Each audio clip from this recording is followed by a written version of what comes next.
नमस्कार छात्रगण, मैं कांची कटवी इस वीडियो में आप सबका स्वागत करता हूं।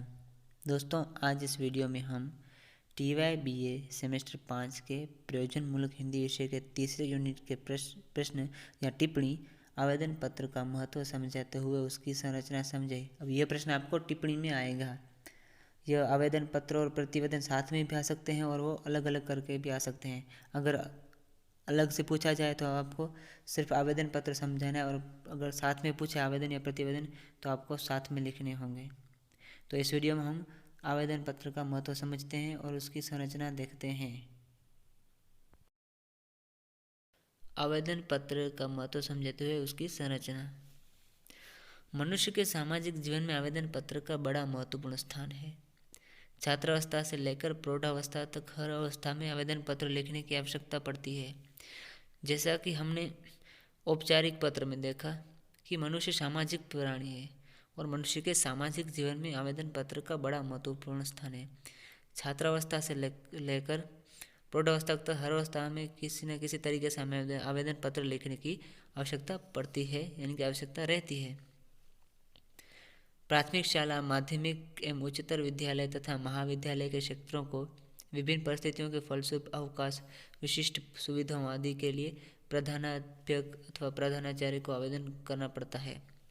यानी कि छात्रावस्था में प्राथमिक शाला, माध्यमिक शाला एवं उच्चतर विद्यालय तथा महाविद्यालय के छात्रों को विभिन्न परिस्थितियों के फलस्वरूप छुट्टी मांगने के लिए, विशिष्ट सुविधा के लिए अपने शिक्षक या प्रधानाचार्य को आवेदन करना पड़ता है। अध्ययन के उपरांत अपनी परिस्थिति के अनुसार किसी सरकारी, अर्ध सरकारी अथवा किसी निजी संस्थान अथवा कारखाने आदि में नौकरी के लिए प्रार्थना पत्र लिखने की जरूरत पड़ती है। यानी कि छात्रावस्था नहीं परंतु हमारे जीवन में भी अनेक परिस्थिति में, यानी कि जब हमें नौकरी की आवश्यकता होती है, चाहे वो सरकारी हो, अर्ध सरकारी हो, निजी संस्थान हो या कारखाना हो, हमें नौकरी के लिए आवेदन पत्र लिखना पड़ता है, यानी प्रार्थना पत्र लिखना ही पड़ता है। और नौकरी मिल जाने पर भी आवेदन पत्र लिखने का यह सिलसिला चलता रहता है। स्थायी पद पर नियुक्ति, वेतनमान में परिवर्तन, कार्य परिवर्तन, सरकार मकान की मरम्मत, वार्षिक वेतन वृद्धि, पदोन्नति, भविष्य निधि में ऋण से आदि विभिन्न अवसरों पर आवेदन देने की आवश्यकता पड़ती है। अगर छात्रावस्था की बात करें तो हमें छात्रावस्था में प्राथमिक शाला, माध्यमिक शाला या उच्चतर विद्यालय या महाविद्यालय में अवकाश यानी छुट्टी मांगने के लिए या अन्य सुविधाओं के लिए प्रधानाचार्य को पत्र लिखने यानी कि आवेदन पत्र लिखने की आवश्यकता पड़ती है। नौकरी क्षेत्र में देखें तो हमें सरकारी, अर्ध सरकारी अथवा किसी निजी संस्थान या कारखाने में नौकरी आदि के लिए भी आवेदन पत्र लिखना पड़ता है। और नौकरी मिल जाने के बाद भी आवेदन पत्र लिखने का सिलसिला निरंतर गति से चलता रहता है।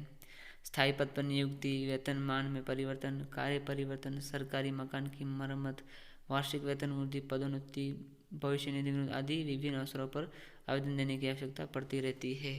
यानी कि केवल छात्राकालीन विद्यार्थी काल तक ही सीमित नहीं आवेदन पत्र, नौकरी क्षेत्र में और नौकरी मिल जाने के बाद भी प्रौढ़ावस्था में भी हमें आवेदन पत्र लिखने की कभी न कभी आवश्यकता होती है या आवश्यकता पड़ती रहती है। अतः आवेदन पत्र का मनुष्य के जीवन में महत्वपूर्ण स्थान है। आवेदन पत्र के प्रमुख 3 अंश है जो निम्नलिखित है। आवेदन पत्र का पहला अंश है पूर्व भाग। यह आवेदन पत्र का प्रथम भाग है। इस भाग में पहले सेवा में लिखकर उसके बाद पदाधिकारी के पद, कार्यालय तथा स्थान का नाम बाईं ओर लिखा जाता है। यानी कि पहले सेवा में लिखकर उसके बाद जो पदाधिकारी है उसका पद, कार्यालय तथा उसके स्थान का नाम पत्र के बाईं ओर लिखा जाता है। इसका उदाहरण देखते हैं। प्रस्तुत पत्र में पहले सेवा में लिखा है, उसके बाद पदाधिकारी का पद है, यानी कि निदेशक महोदय, वो पदाधिकारी का पद है। और सूचना एवं प्रसारण निदेशालय, दिल्ली प्रशासन, पुराना सचिवालय, दिल्ली, यानी कि ये कार्यालय का तथा स्थान का नाम है जो बाईं ओर लिखा है। अगर हम चाहें तो ऊपर लिखे पद, कार्यालय आदि के नाम के स्थान पर अन्य कार्यालय या मंत्रालय भी लिखे जा सकते हैं। जैसे सेवा में उप सचिव या उप सचिव है, वो पदाधिकारी का पद है। कलकत्ता, चंडीगढ़, इम्फाल आदि कार्यालय तथा स्थान का नाम है। इस प्रकार पहले सेवा में लिखा जाता है, फिर पदाधिकारी का पद और फिर कार्यालय तथा स्थान का नाम बाईं ओर लिखा जाता है। आवेदन पत्र का दूसरा अंश है मध्य भाग। इस भाग का आरंभ संबोधन से होता है, जिसके लिए आदरसूचक शब्द का प्रयोग करना चाहिए। यानी कि जो मध्य भाग है इसका आरंभ संबोधन से होता है, जिसके लिए आदरसूचक शब्द का प्रयोग करना चाहिए, यानी कि जिसमें आदरता हो ऐसे शब्दों का प्रयोग करना चाहिए। सरकारी अधिकारी को आवेदन करते समय शुरू में ही महोदय लिखना चाहिए, यानी कि किसी सरकारी अधिकारी को यदि हम आवेदन पत्र लिख रहे हैं तो उसकी शुरुआत महोदय शब्द से करनी चाहिए। गैर सरकारी अधिकारी को आवेदन करना हो तो प्रिय महोदय या प्रिय महानुभाव लिखना चाहिए। अगर जो अधिकारी है वो गैर सरकारी है और उसको हम आवेदन लिख रहे हैं तो वो पहले प्रिय महोदय या प्रिय महानुभाव लिखना चाहिए। आवेदन पत्र के मध्य भाग का आरंभ विनय सूचक शब्दों का प्रयोग करते हुए किया जाना चाहिए, यानी कि आवेदन पत्र के मध्य भाग का आरंभ विनय सूचक शब्दों का प्रयोग करते हुए किया जाना चाहिए। विनम्रता होनी चाहिए, जैसे कि सविनय, सादर, नम्र निवेदन है कि लिखकर ही विषय का विवरण करना चाहिए या विषय का विवरण लिखना चाहिए। यानी कि जो ऐसे शब्द हैं सविनय, सादर, नम्र निवेदन है कि ऐसे शब्द हैं वो है विनय सूचक शब्द हैं। अतः विषय का विवरण करने से पहले आदरसूचक शब्द अवश्य लिखने चाहिए, जैसे महोदय, प्रियद महोदय, प्रिय महानुभाव, सविनय, सादर, नम्र निवेदन है कि। अगर हम सरकारी अधिकारी को लिख रहे हैं या गैर सरकारी अधिकारी लिख रहे हैं, दोनों में ही आदरसूचक शब्दों का पहले लिखना चाहिए, उसके बाद ही विषय का विवरण करना चाहिए। आवेदन पत्र में विषय का विवरण देने के बाद अंत में आभार प्रकट करना कदापि ना भूलें, यानी कि विषय के विवरण देने के बाद अंत में आभार लिखना चाहिए। इस संदर्भ में नीचे लिखे वाक्य में से कोई एक लिया जा सकता है, यानी निम्नलिखित वाक्यों में से आभार के लिए कोई वाक्य लिया जा सकता है, जैसे आभार सहित, आपकी इस कृपा के लिए मैं सदैव आभारी हूँ या आभारी रहूँगा, आशा है आप अवश्य अनुग्रहित करेंगे, और धन्यवाद। यानी कि ऐसे वाक्यों का विषय के विवरण के बाद अंत में ऐसे वाक्यों का प्रयोग करना चाहिए। आवेदन पत्र का तीसरा अंश है अंतिम भाग। आवेदन की विषय वस्तु पूरी लिख लेने के बाद नीचे दाईं ओर बहुदीय लिखकर उसके नीचे अपने हस्ताक्षर करने चाहिए। यानी कि अब आवेदन की जो विषय वस्तु पूरी लिख देने के बाद दाईं ओर नीचे बहुदीय लिखकर उसके नीचे अपने हस्ताक्षर करने चाहिए। यदि आवेदन सरकारी अधिकारी के नाम किया गया हो तो आवेदक को अपने नाम के नीचे अपना पदनाम भी लिखना चाहिए। यानी कि अगर सरकारी अधिकारी के नाम से किया गया हो तो आवेदक को अपना नाम और उसके नीचे अपना पदनाम भी लिखना चाहिए।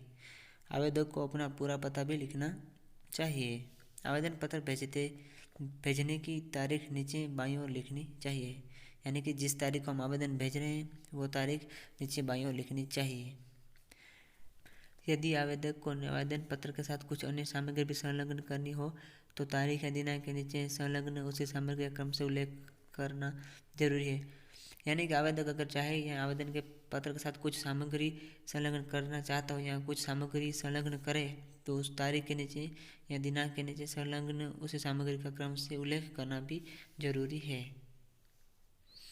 एक उदाहरण देखिए।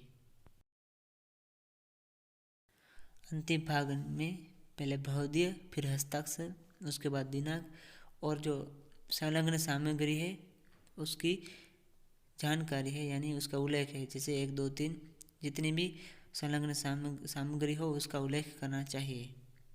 यदि आवेदक अपना आवेदन किसी व्यावसायिक फर्म या समाचार पत्र के संपादक के नाम भेज रहा हो, यानी कि अगर समाचार पत्र के संपादक को हम अपना आवेदन भेज रहे हैं तो उसे अपना पूरा नाम, पूरा पता, हमें अपना पूरा पता सबसे ऊपर दाईं ओर कोने में लिख देना चाहिए। आवेदन पत्रों के इन अंकों के आधार पर आवेदन पत्र की रूपरेखा यूँ होंगी, यानी कि सेवा में, फिर निदेशालय और फिर उस निदेशालय का स्थान, उसके बाद महोदय, सविनय, सादर निवेदन है कि, फिर विषय और अंत में आशा है आप मेरी प्रार्थना अवश्य स्वीकारेंगे। यहाँ पर समापन होता है। समापन के अंत में आभार सहित बहुदीय और फिर हस्ताक्षर और हमारा नाम और पदनाम, यानी कि अंत में बहुदीय लिखकर हमारे हस्ताक्षर और हमारा नाम पदनाम, लिखने वाले का नाम पदनाम और दिनांक के बाद सबसे अंत में संलग्न जो सामग्री है, अगर जितनी भी संलग्न सामग्री है उसका उल्लेख भी करना चाहिए। यदि आवेदक को किसी विज्ञापन के आधार पर आवेदन करना हो तो विज्ञापन में उल्लेखित अधिकारी का उल्लेख निर्देशक के स्थान पर करना चाहिए। साथ ही समाचार पत्र या पत्रिका के जिस अंक में विज्ञापन छपा हो उसका भी उल्लेख करना चाहिए। यानी कि हमें अगर आवेदन किसी विज्ञापन के लिए करना हो तो उल्लेखित अधिकारी के उल्लेख निर्देशन के स्थान पर करना चाहिए और साथ ही में समाचार के या पत्रिका के किस अंक में विज्ञापन छपा है उसका भी उल्लेख करना चाहिए। अब आवेदन पत्रों का वर्गीकरण। आवेदन पत्रों को निम्नलिखित भागों में बांटा जा सकता है। एक छात्र जीवन के आवेदन पत्र और नौकरी के लिए आवेदन पत्र। यानी कि छात्र जीवन में हमने देखा कि अवकाश के लिए या अपनी अन्य सुविधाओं के लिए जो हम प्रधानाचार्य या शिक्षक को आवेदन लिखते हैं, वो नौकरी के लिए यानी कि हम सरकारी, अर्ध सरकारी या निगमों, संस्थानों, बैंकों, कंपनियों या कारखानों में नौकरी के लिए जो आवेदन पत्र भेजते हैं। अतः यहाँ इस प्रश्न की समाप्ति होती है। मुझे आशा है कि आपको यह वीडियो अच्छा लगा होगा। धन्यवाद।